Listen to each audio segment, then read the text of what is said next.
Bélgica, noviembre de 1989. En medio del frío del otoño europeo, una serie de reportes comenzó a llegar desde las afueras de Lieja. Ciudadanos comunes, agricultores, policías, todos aseguraban haber visto lo mismo: un objeto triangular, oscuro, suspendido en el cielo. No emitía sonido, no tenía luces convencionales, solo 3 puntos luminosos en sus vértices, y un centro que parecía absorber la noche misma. Se desplazaba lentamente, luego aceleraba en línea recta, y desaparecía sin dejar rastro. Los testigos no se conocían, pero sus descripciones eran idénticas. Las autoridades comenzaron a recibir llamadas diarias, y la gendarmería belga, escéptica al principio, se vio obligada a investigar, porque los cielos tranquilos habían cambiado. En marzo de 1990, la actividad se intensificó. Los radares de las estaciones militares empezaron a registrar objetos desconocidos. No eran naves, no eran errores, eran señales claras, sólidas, con trayectorias imposibles. El 30 de marzo, a las 11 de la noche, se disparó una alerta. Un objeto no identificado sobrevolaba Wavre. La Fuerza Aérea respondió enviando 2 F-16, pilotos entrenados, aviones armados, instrucciones claras. Lo interceptarían, pero lo que encontraron no podía ser interceptado. El objeto aceleraba de 240 a 1.8 km/h en segundos, cambiaba de altitud de forma vertical, se detenía en seco, y desaparecía del radar, solo para aparecer en otro punto, como si supiera exactamente dónde lo buscaban. Durante más de una hora, los cazas persiguieron a un enemigo invisible. A veces lo tenían en el radar, a veces lo veían a simple vista, pero nunca pudieron alcanzarlo, nunca pudieron fijar blanco. Cada vez que se acercaban, el objeto se desvanecía. Los pilotos describieron movimientos que desafiaban las leyes de la física, giros imposibles, velocidades letales para cualquier ser humano, maniobras que ni siquiera los aviones más avanzados podían replicar. Lo más inquietante era el silencio, ninguna señal de radio, ninguna interferencia electromagnética, solo el sonido del propio avión, y esa figura, que no estaba hecha para ser seguida, sino para ser vista, como si hubiera querido ser encontrada. El testigo más citado fue un oficial de policía que logró observar el objeto desde tierra con binoculares. Describió una nave de forma triangular, con luces blancas en cada vértice y una luz roja pulsante en el centro. No tenía cabina visible, no tenía alerones, no tenía turbinas, se desplazaba en absoluto silencio, como flotando, a baja altura, sobre casas, campos y carreteras, como si estudiara el terreno, como si recordara cada curva. Otros testigos aseguraron que la luz roja palpitaba, como un corazón, como un ritmo. Algunos afirmaban que al observarla mucho tiempo, se perdía la noción del tiempo, que la mente se desconectaba del cuerpo, como si algo más los observara desde dentro del objeto.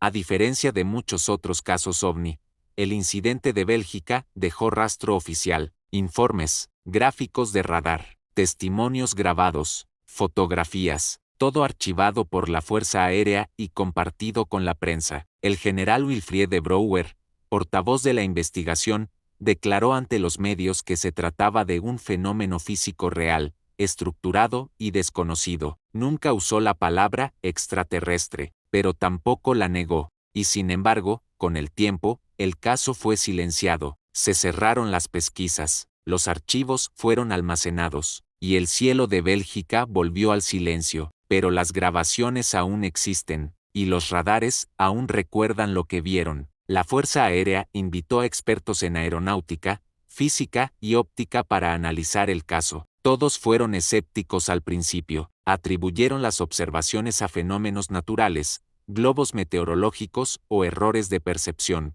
pero cuando vieron las trayectorias de radar, cuando escucharon las grabaciones de los pilotos, cuando observaron los mapas térmicos, dejaron de hablar. Algunos se retiraron del análisis, otros pidieron confidencialidad.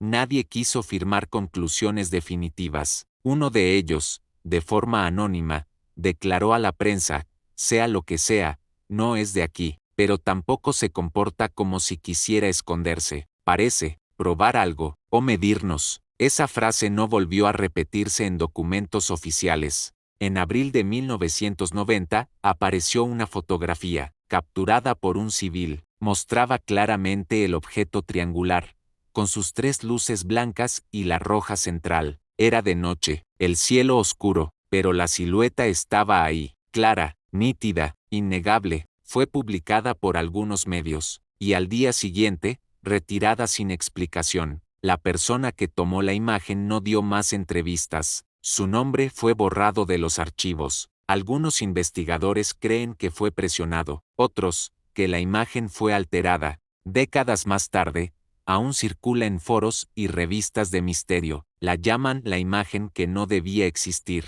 y aunque algunos han intentado desacreditarla, el patrón coincide con lo visto por cientos de testigos. Todos sabían que no era falsa, solo incómoda. Poco después del incidente, varios ufólogos recibieron llamadas extrañas. Personas que decían ser del Ministerio de Defensa, pedían copias de informes, solicitaban nombres de testigos, luego desaparecían. Uno de los investigadores más conocidos en Bélgica abandonó el caso. Nunca explicó por qué, solo dijo que esto va más allá de lo que creemos entender, y que si continuaba, pondría en peligro a personas inocentes. La red de silencio se extendió por toda Europa. Otros países comenzaron a revisar sus propios cielos, pero no compartían información, no cruzaban datos, como si todos supieran que lo que volaba sobre Bélgica no respetaba fronteras. Unos días después del encuentro aéreo, un grupo de excursionistas reportó luces entre los árboles cerca de Spa. Eran triangulares, flotaban a baja altura, y no emitían ningún sonido. Cuando intentaron acercarse, sus linternas dejaron de funcionar. Uno de ellos, más joven,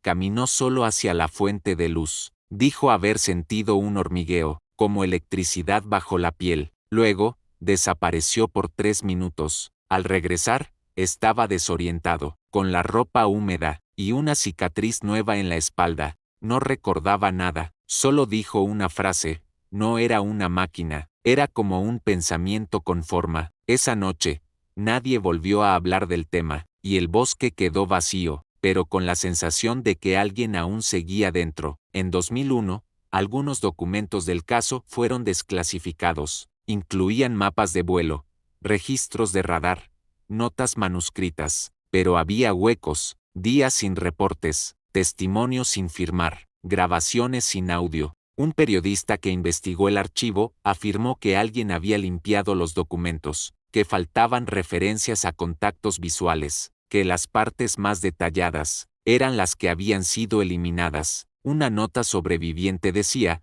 los patrones se repiten cada 11 años. No debemos esperarlos, ya están aquí. Nadie firmó esa nota, y nunca se supo quién la escribió, pero desde entonces, algunos creen que Bélgica fue solo el comienzo. Un grupo de escolares en un pequeño pueblo al sur de Bruselas fue testigo de un avistamiento similar semanas después. Durante el recreo, vieron una figura triangular en el cielo, silenciosa, baja, estática. Dibujaron lo que vieron. Todos los dibujos eran idénticos, incluso el color exacto de la luz roja central. Un maestro, escéptico, los interrogó por separado. Las descripciones coincidían. Algunos niños incluso recordaban una vibración en los dientes. Uno de los niños escribió en su cuaderno: nos estaban mirando, pero no con ojos. El cuaderno fue confiscado por un inspector, y al día siguiente, desapareció, como si alguien supiera que la verdad a veces viene de bocas pequeñas. Los avistamientos disminuyeron a mediados de 1991. El último reporte oficial fue de un agricultor que observó un triángulo suspendido sobre un granero. El objeto no se movió, no descendió, solo flotó, y luego desapareció. Desde entonces, los cielos belgas han permanecido en calma, pero los pilotos que participaron en aquella persecución nunca olvidaron lo que vieron. Algunos se retiraron, otros guardaron silencio. Uno de ellos, ya jubilado, dijo años después: volamos contra algo que no quería escapar. Solo medirnos, Y eso es lo que más asusta, que aquello que surca los cielos no huye, solo observa, solo espera, como si supiera que llegará un momento, en el que no habrá necesidad de esconderse. El triángulo negro se ha convertido en una figura recurrente en la ufología moderna, desde Bélgica hasta Brasil o Japón, siempre silencioso, siempre flotante, siempre con una luz roja que late, como un corazón ajeno. El caso belga es uno de los más documentados, pero también uno de los más silenciados, porque tiene todo lo que nadie quiere aceptar: testimonios, evidencia, grabaciones, y una tecnología que no debería existir. Y lo más inquietante no es su aparición, es su intención, porque el triángulo nunca ataca, nunca huye, solo mide, solo analiza, solo recuerda, como si lo que vuela sobre nosotros ya supiera lo que somos, y lo que seremos. Suscríbete a El Umbral Silente y sigue rastreando lo que otros niegan haber visto.